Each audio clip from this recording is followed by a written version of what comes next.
inoferan ako ng mama ni Clar ng teller sa Lourdes MTC. Tapa ng sweldo doon. Minimum. Ba't ano pa rin ba siya? Hindi, pero may pa rin yung mama niya doon.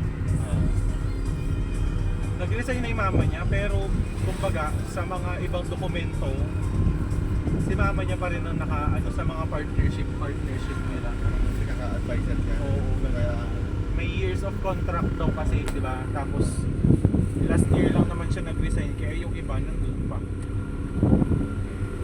Magkano minimum doon? 430 nga, pero yung benefits naman nila madami. Di ba, may isang kabang bigas ka buwan-buwan.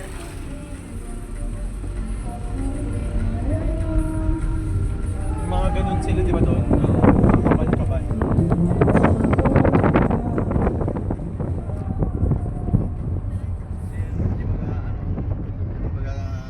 Increase naman daw, sabi ni mama ni Clark.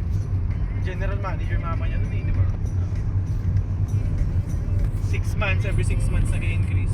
Naka-member ka doon Oo nga, meron nga daw ako dalawa, nakita nga tayo doon kasi nag-internship si Ate Trixie tsaka si Karen. Nakita niya yung pangalan mo doon.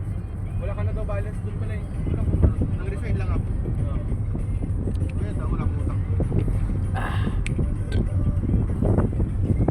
Dance na harang sila.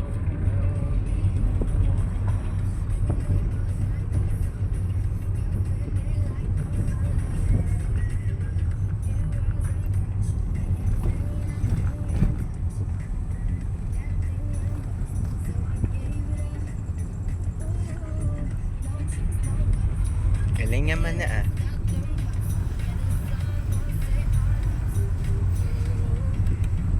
Dito tayo daan pa, dating Ubuntu and Jollibee.